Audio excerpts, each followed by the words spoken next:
Assalamualaikum warahmatullahi wabarakatuh. Shalom, Om Swastiastu, Namo Buddhaya, salam kebajikan. Ibu dan Bapak yang berbahagia, puji dan syukur kita panjatkan kehadirat Tuhan Yang Maha Esa. Karena pada siang hari ini kita dapat bergabung dalam acara webinar sosialisasi kebijakan bantuan operasional sekolah dan dana alokasi khusus fisik tahun 2021 dari Kementerian Pendidikan dan Kebudayaan. Saya Widya Saputra, izin terlebih dahulu saya membuka masker ya. Dan tidak bosan-bosannya saya mengingatkan untuk kita semua patuh terhadap protokol kesehatan karena pandemi masih belum berakhir. Dan saya ucapkan selamat siang dan selamat bergabung tentunya kepada yang saya hormati Menteri Pendidikan dan Kebudayaan Mas Nadiem Anwan Makarim. Selamat siang Mas Menteri, terima kasih telah bergabung. Selamat siang. Selamat siang, sehat-sehat selalu Mas Menteri. Dan berikutnya ada juga Direktur Jenderal Pendidikan Anak Usia Dini, Pendidikan Dasar dan Pendidikan Menengah, Bapak Jumeri. Selamat siang Pak, sehat Pak? Selamat siang Mas Menteri, Mas siang semuanya. Selamat siang, Alhamdulillah semuanya Ya, sehat. Dan tentunya kita akan menyapa ya seluruh Kepala Dinas Pendidikan dan Kebudayaan tingkat provinsi, kabupaten, dan kota di seluruh Indonesia, serta rekan-rekan media yang juga telah bergabung secara virtual bersama kami siang hari ini. Izin, saya Widya Saputra akan memandu acara pada kesempatan hari ini. Dan situasi pandemi global yang terjadi sejak tahun lalu memberikan dampak yang signifikan pada pelaksanaan pendidikan Indonesia dan menuntut penyesuaian pada sejumlah aspek. Salah satunya terkait manajemen penyaluran, penggunaan, dan pelaporan dana bantuan operasional sekolah.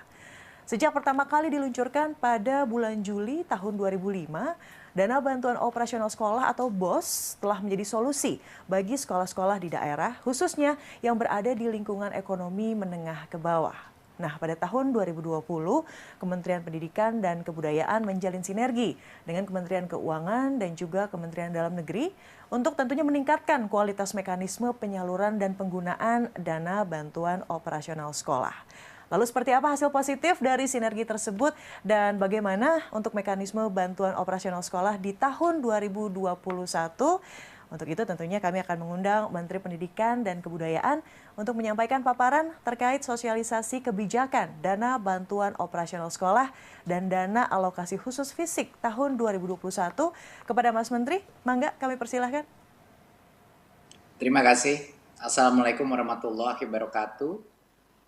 Terima kasih untuk kesempatan untuk bisa memaparkan sosialisasi kebijakan bantuan operasional sekolah dan dana alokasi khusus fisik tahun 2021. Ini merupakan hari yang sangat istimewa karena walaupun kebijakan ini ada sifatnya teknis, tapi dampak kepada daerah-daerah kita yang paling membutuhkan dana bantuan, terutama di daerah 3T, ini sangat transformasional untuk mereka.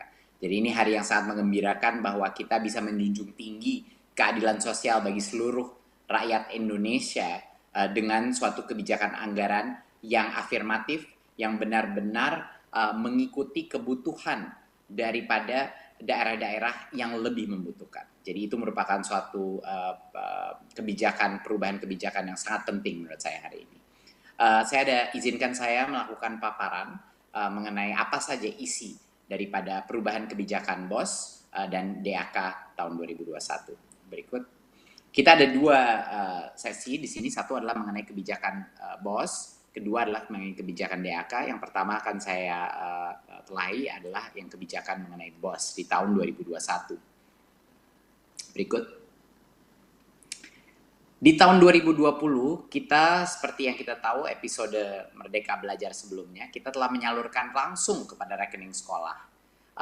Dan ini merupakan suatu reformasi ya penganggaran dana BOS kita yang luar biasa positif dampaknya kepada para sekolah-sekolah dan Pemda kita. Kita berhasil mengurangi keterlambatan pengiriman dana BOS sebesar 32%.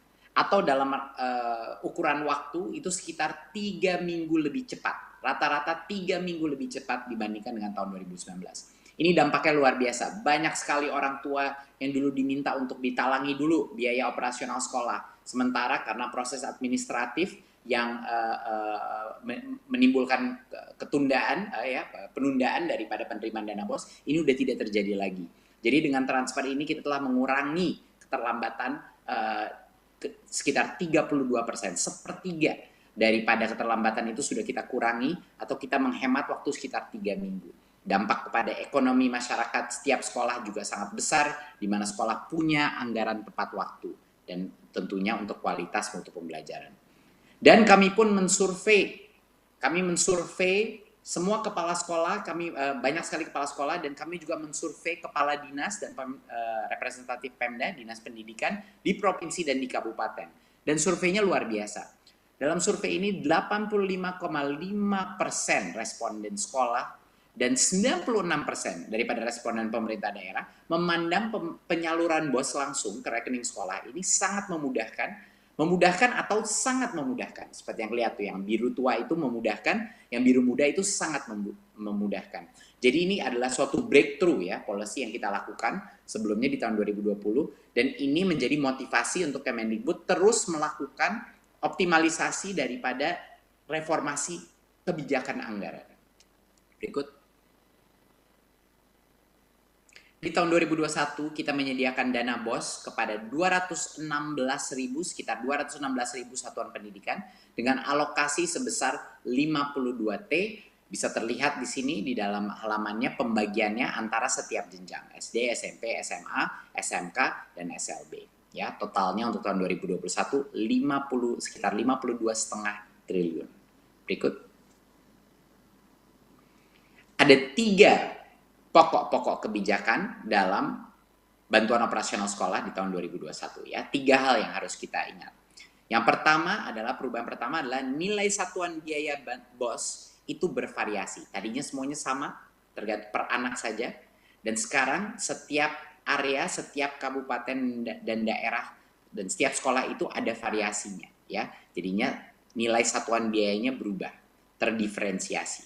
Kedua adalah penggunaan dana BOS masih tetap fleksibel, masih mengikuti pedoman penggunaan atau juknis dana BOS di masa pandemi ini untuk mempermudah berbagai macam kebutuhan yang dibutuhkan masing-masing sekolah.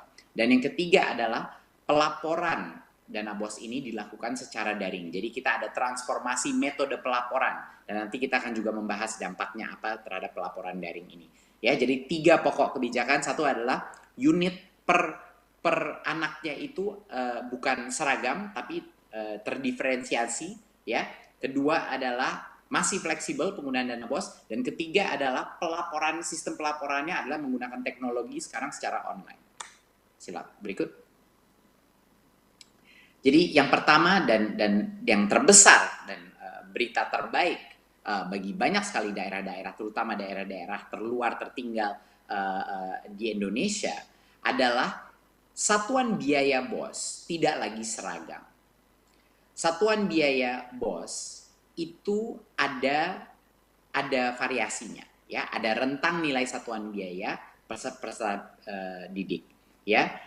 Jadinya contohnya yang sebelumnya SD semuanya dipukul rata di 900.000 per anak, sekarang di SD ada sekitar dari 900.000 bisa sampai dengan 1,9 juta, ya. Dan ini adalah tergantung dari beberapa faktor lainnya, ya. Jadinya sekarang ada diferensiasi yang lebih afirmatif. Berikut. Diferensiasi ini menimbulkan beberapa contoh yang bisa kita tunjukkan. Diferensiasi ini ditentukan berdasarkan daerahnya itu susah tercapai, indeks kemahalannya seperti apa. Sekarang bayangkan, sebelumnya kita tidak mengambil faktor bahwa untuk membangun sesuatu di daerah tertentu bisa saja 1,5 kali lebih mahal daripada daerah lainnya, gitu. Dan kita tidak mengikuti faktor-faktor ini. Jadi sehingga sekolah-sekolah yang kecil, sekolah-sekolah di daerah yang lebih terluar dan tertinggal, itu mereka yang paling dirugikan, ya, karena kebutuhan mereka lebih banyak, ya, kebutuhan dari finansial, karena semua barang di situ lebih mahal, biaya distribusi atau biaya logistik untuk sampai ke daerah-daerah itu lebih tinggi, tapi tidak ada konsiderasi dari sisi kebijakan. Itulah yang kita benarkan. Ini kita mengambil contoh, salah satu contoh kita di NTT, di mana NTT di tahun 2000 di Kabupaten Timur Tengah Selatan NTT di tahun 2021 akan mengalami perubahan cukup signifikan, sekitar 5-6% lebih besar alokasi dana BOS-nya di beberapa SD, SMP, dan SMKN-nya, karena sekarang kita sudah memfaktorkan indeks kemahalan masing-masing area. Contoh kedua, kita melihat di Kepulauan Aru, Maluku, yang lebih jauh lagi. yang biaya distribusi atau logistik lebih mahal lagi. Biaya konstruksi pun, karena bahan dasar juga lebih mahal di situ, di daerah kepulauan. Dan ini peningkatannya dramatis. Peningkatan dana BOS mereka mencapai sekitar 40 sampai dengan 50% di daerah-daerah kepulauan di Maluku, ya, untuk dana BOS mereka. Jadi ini kabar sangat gembira untuk teman-teman kita, terutama di tempat-tempat kepulauan di daerah Maluku dan di timur Indonesia.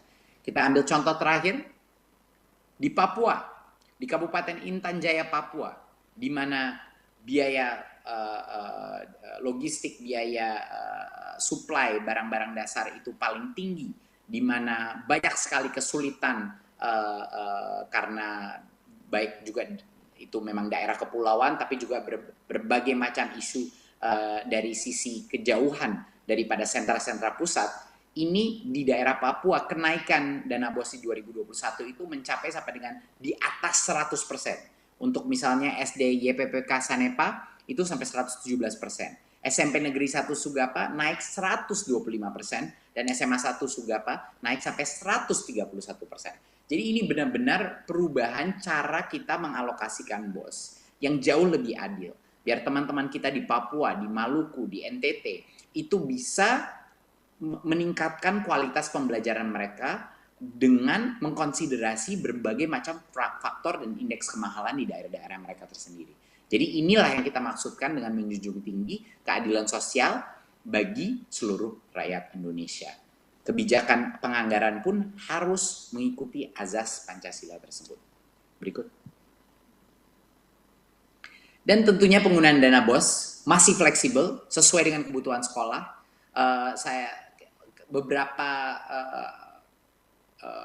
penggunaan daripada dana BOS ini adalah yang terpenting apalagi di masa pandemi ini. Pertama adalah kita masih memberikan fleksibilitas pembayaran honor kepada guru-guru honorer di masa ini masih diberikan fleksibilitas, ya.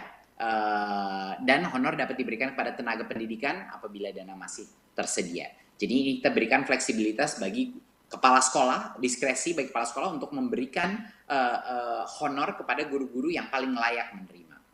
Dan juga tentunya di mana saat ini kita sudah masuk dalam proses pelaksanaan tatap muka dan semakin banyak sekolah, semakin setiap minggu mulai melakukan tatap muka, dana BOS bisa dan kami anjurkan untuk digunakan untuk segera mengakselerasi proses tatap muka untuk memenuhi segala kebutuhan protokol kesehatan seperti kesediaan sanitasi, masker, termogan, dan berbagai macam kebutuhan untuk memenuhi daftar periksa pembelajaran tatap muka. Dan tentunya karena asesmen nasional akan dilaksanakan tahun ini, pembiayaan apapun honor transportasi dan pelaksanaan AN itu juga bisa digunakan di dana BOS. Saya baru saja kembali dari Papua dan ini sangat tepat sebenarnya waktunya dengan pelaksanaan kebijakan ini. Karena dengan adanya fleksibilitas dana BOS, saya dengar dari banyak-banyak teman di Pulau Dom, di Papua Barat, itu mereka menceritakan bahwa salah satu isu utama mereka adalah transportasi antara kepulauan, transportasi baik anak maupun transportasi guru.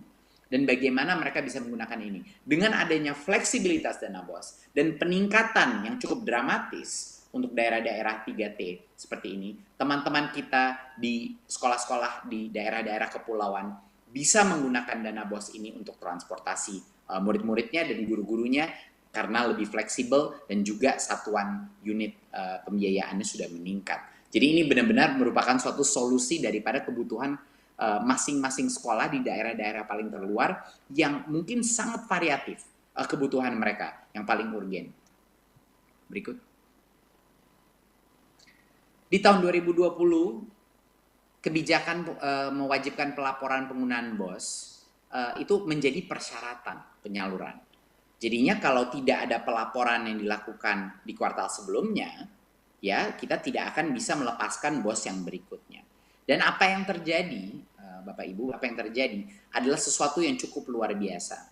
Walaupun kita telah memberikan fleksibilitas dalam penggunaan dana BOS, dan walaupun kita sudah melakukan transfer langsung kepada sekolah, pelaporan yang sekarang bisa dilakukan lewat online meningkat secara dramatis. Ya, pelaporannya itu meningkat secara dramatis. Di BOS tahap 1 peningkatan di tahun 2018 itu cuma 26%, yang melakukan pelaporan 2019 48%, tapi di 2020 70,7% sekolah melaporkan penggunaan BOS tahap 1. Ini suatu transformasi yang cukup luar biasa di dalam transparansi penggunaan dan pelaporan dana kita. Pada bulan Desember 2020, angka itu mencapai 99%. 99% daripada semua sekolah melaporkan penggunaan BOS tahap 1. Ini luar biasa. Di tahun 2018 cuma 36%. 2019 cuma 61%, tapi di 2020 karena kebijakan baru kita dan pelaporan secara online yang lebih mudah dilakukan, kita mencapai 99,1% pelaporan dana BOS. Jadinya dengan semua fleksibilitas yang kita berikan, tetap saja akuntabilitas dan transparansi menjadi harga mati daripada kebijakan anggaran kita. Dan karena kita menggunakan teknologi dan pelaporan online, akuntabilitas dan transparansi daripada penggunaan dana BOS juga meningkat secara dramatis. Berikut. Nah, pelaporan ini bisa dilakukan secara daring dan menjadi syarat daripada penyaluran. Seperti yang saya bilang sebelumnya, mekanismenya pelaporannya adalah melalui laman kita bos.kemdikbud.go.id dan menjadi syarat daripada penyaluran. Jadi kalau tidak ada pelaporan tersebut, penyaluran berikutnya tidak bisa dilakukan, ya. Jadi penyaluran tahap 1 dilakukan setelah sekolah menyampaikan laporan untuk sekolah tahap 2 tahun sebelumnya, lalu tahap 2 dilakukan setelah mereka sudah melaporkan dan seterusnya. Jadinya benar-benar suatu hal yang mandatori, suatu hal yang kami haruskan bahwa pelaporan ini menjadi suatu kondisi untuk bisa menerima dana berikutnya, dan itulah salah satu alasan dan dengan menggunakan teknologi sehingga bisa meningkat level pelaporan daripada dana BOS di seluruh sekolah di Indonesia. Berikut. Sekarang kita akan bicarakan kebijakan dana alokasi khusus fisik tahun 2021. Berikut. Di tahun 2021 pemerintah menyediakan DAK fisik untuk sekitar 31.600 satuan pendidikan, ya, dengan alokasi sebesar 17,7 triliun rupiah. Di sini terlihat pembagiannya berdasarkan jenjang. Berikut. Ada 3 pokok kebijakan. Yang pertama adalah fokus kepada ketuntasan sarana dan prasarana pendidikan. Ya, pemenuhan ini dilakukan secara menyeluruh untuk semua kebutuhan prasarana sekolah. Jadinya whole school approach. Jadinya bukan cuman pagar-pagar dan pintunya saja atau ruang gedung kelas, tapi secara holistik. Kedua adalah pelaksanaannya bersifat kontraktual, jadi kepala sekolah tinggal fokus kepada proses pembelajaran dan tidak harus melaksanakan kegiatan rehabilitasi dan pembangunan prasarananya sendiri.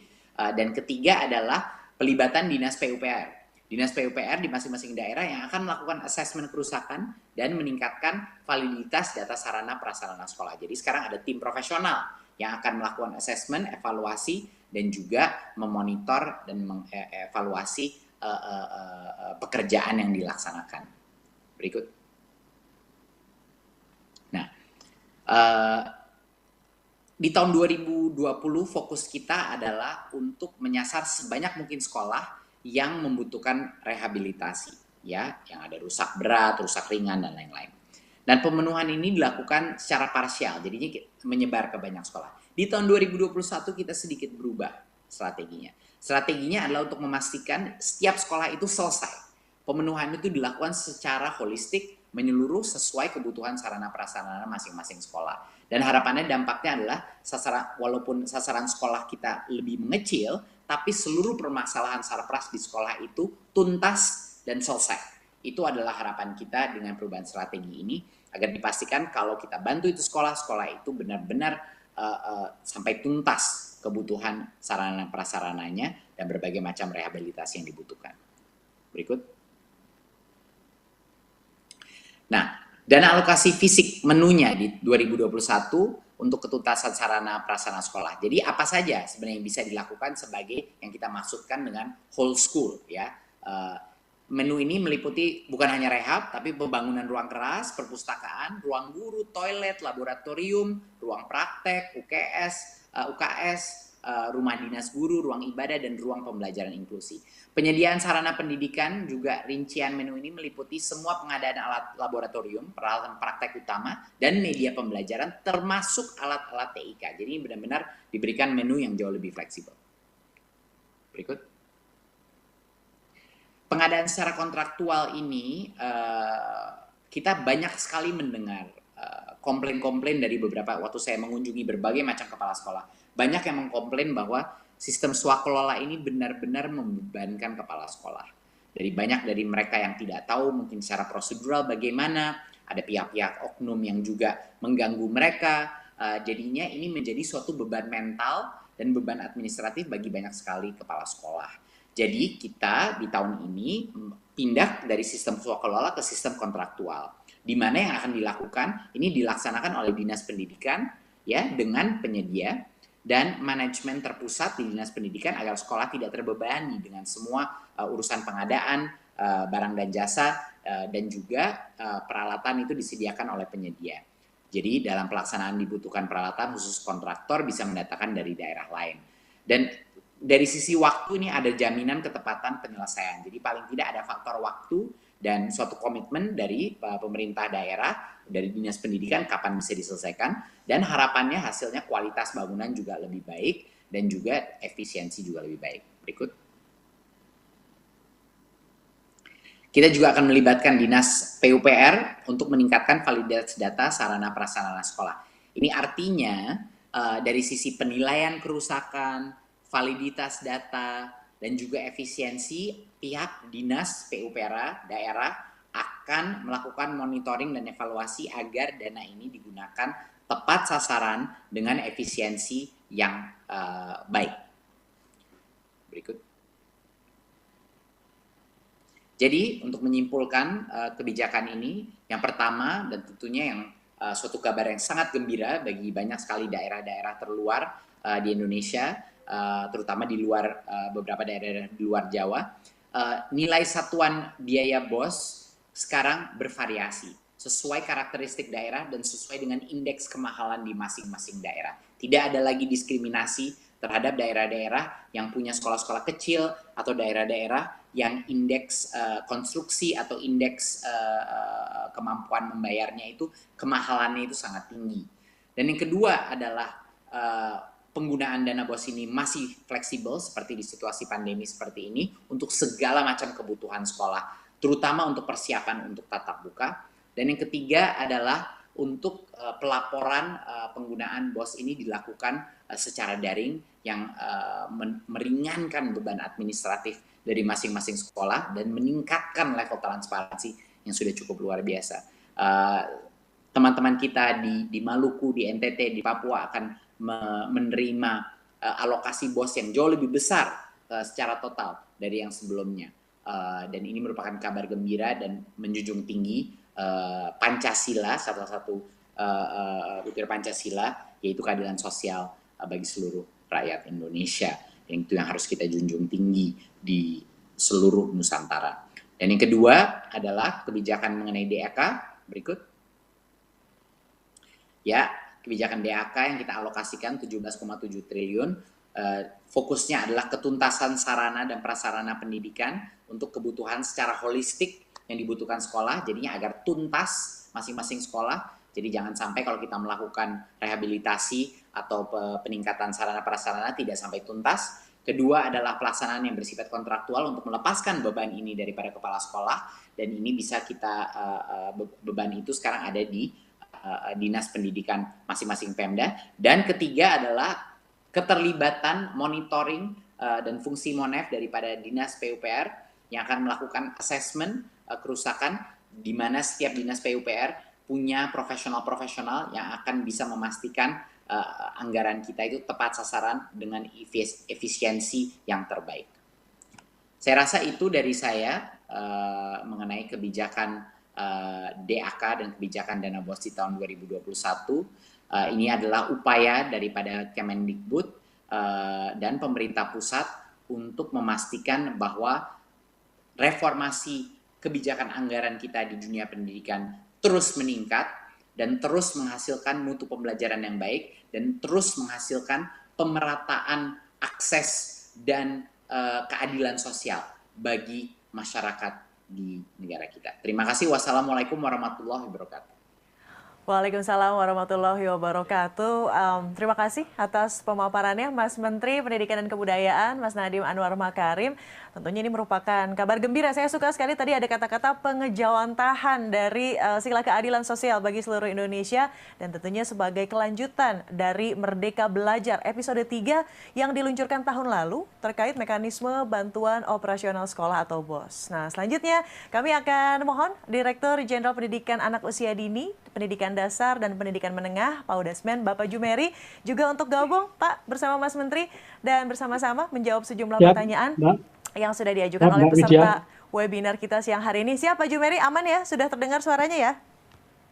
Aman, ya. Baik, Mas Menteri, ini langsung ramai semuanya tadi, betul-betul kabar gembira, betul-betul ditunggu begitu ya. Jadi kita akan langsung saja ke pertanyaan pertama yang akan diajukan kepada Mas Menteri. Kita akan lihat pertanyaan yang pertama.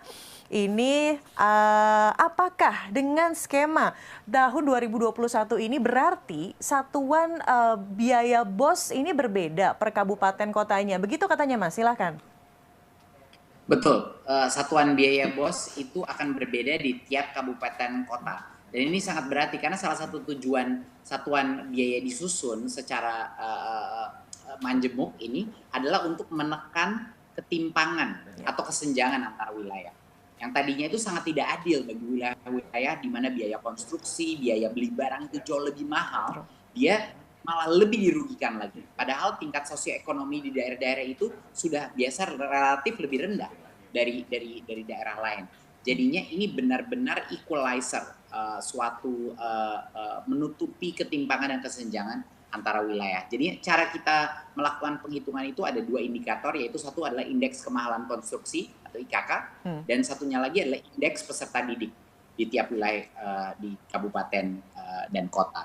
Gitu. Wilayah dengan IKK yang tinggi dan IPD yang rendah, maka satuan biaya di wilayah tersebut dengan kenaikan satuan biaya yang tinggi. Gitu. Wilayah dengan IKK yang sedang dan IPD yang sedang, maka satuan biaya di wilayah tersebut dengan kenaikan satuan biaya yang sedang. Jadi ini benar-benar transformasional menurut saya, karena selama ini kita menghitungnya hanya per anak aja. Jadi bayangkan di kepulauan-kepulauan di mana sekolah itu udah indeks kemahalannya tinggi, ya, udah gitu jumlah muridnya lebih kecil, padahal ada minimum cost untuk mengoperasionalkan sekolah. Jadinya ini luar biasa menurut saya suatu perubahan, terutama untuk daerah-daerah kita yang paling membutuhkan. Oke, noted Mas Menteri. Berikutnya juga apakah ini kebijakan BOS 2021 juga berlaku untuk BOP PAUD dan BOP kesetaraan? Ya, kebijakan yang kami rancang ini merupakan upaya mewujudkan sinergitas ya, peran pemerintah pusat dan pemerintah daerah dengan penyelenggaraan pendidikan. Nah, tahun 2021 kebijakan BOS ini hanya BOS dengan satuan biaya majemuk itu tapi belum berlaku untuk BOP PAUD dan BOP pendidikan kesetaraan. Nah, direncanakan kebijakan satuan biaya majemuk untuk BOP itu kalau bisa insya Allah akan mulai diperlakukan di tahun 2022. Jadinya belum untuk tahun ini. Tapi kami sedang perjuangkan apapun yang kita lakukan untuk BOS, harapan kami dan inilah perjuangan di Kemendikbud untuk itu juga diberlakukan nanti untuk BOP PAUD dan BOP kesetaraan. Oke, well noted Mas Menteri, terima kasih. Dua pertanyaan terlebih dahulu. Dan sekarang juga ada pertanyaan tentunya kepada Pak Jumeri. Pak Jumeri? Ya, siapa? Oke, baik. Pak Jumeri sudah mendengar ya, mendengar suara saya, baik. Dan pertanyaan kepada Pak Jumeri ini terkait selama pandemi begitu Pak. Tidak ada persentase dari dana BOS untuk pembayaran honor. Nah, katanya apabila ada suatu bencana alam terjadi di daerah dan tidak ditetapkan sebagai bencana nasional, apakah pembatasan honor 50% ini akan berlaku untuk daerah tersebut? Pak Jumeri, silakan. Jadi pembatasan ini tidak berlaku lagi, Mbak. Jadi bagi daerah-daerah yang ditetapkan sebagai daerah bencana maupun bencana nasional, maka ketetapan honor 50% bisa diabaikan. Jadi bahkan bisa sampai lebih dari 50%. Itu jika suatu daerah atau negeri ini dinyatakan sedang dalam bencana. Baik, semoga terjawab ya tadi pertanyaan pertama. Pertanyaan kedua ya berikutnya Pak Jumeri, ini langsung pelaporan katanya menjadi persyaratan penyaluran. Nah lalu bagaimana nih dengan satuan pendidikan dengan keterbatasan internet? Seperti yang tadi disebutkan oleh Mas Menteri ya, ada wilayah 3T begitu sehingga mungkin tidak bisa menyampaikan laporan secara tepat waktu. Pak Jumeri silahkan.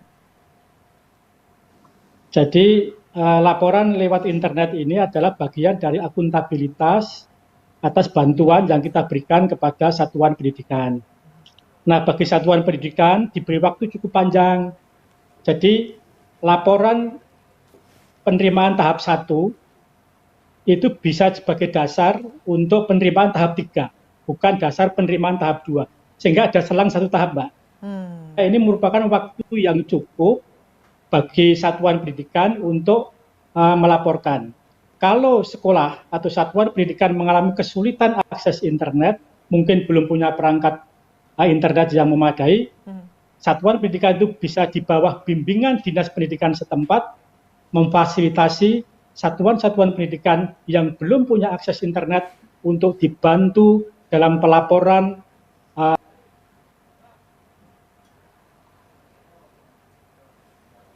Ya, mohon maaf kami sepertinya mengalami gangguan teknis Pak Jumeri. Tadi pertanyaannya masih terkait juga tentunya di tema siang hari ini ya, terkait sosialisasi kebijakan bantuan operasional sekolah dan dana alokasi khusus fisik tahun 2021. Mas Menteri, berikutnya langsung ke teman-teman media ya, juga sudah bergabung dari tadi via Zoom. Kita akan melihat pertanyaan pertama dari siapa nih? Kita akan lihat pertanyaan yang dari Dian Warastuti dari Harian Waspada. Nah katanya untuk sekolah swasta kan katanya banyak sekali yang terancam tutup karena orang tua yang tidak sanggup untuk membayar uang SPP, Mas Menteri. Apakah ada afirmasi khusus lewat BOS untuk sekolah swasta? Silakan. Iya, jadi ini untuk mengingatkan masyarakat bahwa dana BOS itu bukan hanya untuk sekolah negeri, dana BOS itu untuk semua sekolah ya, baik sekolah swasta maupun sekolah negeri. Jadi dalam pelaksanaannya pengelolaan dana BOS itu persis sama di sekolah negeri dan sekolah swasta, tidak ada afirmasi khusus. Jadi dana BOS ini juga dapat digunakan untuk membiayai apapun operasional sekolah, termasuk gaji guru non-ASN. Jadinya pasti apalagi di daerah-daerah yang paling membutuhkan, ya daerah-daerah dengan tingkat sosioekonomi dan yang lebih rendah dan indeks kemahalan yang lebih tinggi, reformasi dana BOS ini dan peningkatan biaya satuannya itu akan sangat membantu baik sekolah negeri maupun sekolah swasta. Oke, noted. Pertanyaan berikutnya dari Indri nih, Mas Menteri, LKBN Antara. Bagaimanakah dengan sekolah yang jumlahnya mungkin siswanya sedikit dan besaran satuan daerahnya kecil? Apakah katanya tidak dirugikan dengan mekanisme seperti itu? Enggak. Khusus sekolah dengan jumlah peserta didik kurang dari 60 anak di daerah khusus yang ditetapkan oleh Kemendikbud itu diberikan afirmasi khusus, yakni alokasi dana BOS setara dengan 60 peserta didik. Jadi kita memastikan bahwa minimum fee, minimum operational cost untuk mengelola sekolah itu terjamin dan terjaga. Oke, jadi ekosistemnya sangat sehat begitu ya untuk pendidikan yang lebih baik kepada Indonesia. Sekali lagi boleh kita tepuk tangan loh untuk kabar baik di siang hari ini. Terima kasih Mas Menteri atas penjelasannya. Betul-betul semoga menjadi harapan baru terutama tadi ya untuk saudara-saudara kita di wilayah 3T. Sebuah kabar yang baik dan tentunya dana bantuan operasional sekolah dan dana alokasi khusus fisik 2021 ini menjadi salah satu kelanjutan dari kebijakan program Merdeka Belajar episode 3 yang ditetapkan oleh Kementerian Pendidikan dan Kebudayaan. Dan tentunya semoga dengan mekanisme dana BOS dan juga dana alokasi khusus fisik 2021 ini dapat mendorong percepatan peningkatan kualitas pendidikan Indonesia. Mas Menteri, terima kasih sekali lagi. Dan kita juga mengucapkan terima kasih kepada semua peserta sosialisasi kebijakan bantuan operasional sekolah dan dana alokasi khusus fisik tahun 2021. Dan sekali lagi salam sehat untuk semua, semangat. Saya Widya Saputra mewakili seluruh penyelenggara undur diri. Terima kasih atas kehadirannya. Selamat siang. Sehat-sehat selalu dan sampai jumpa.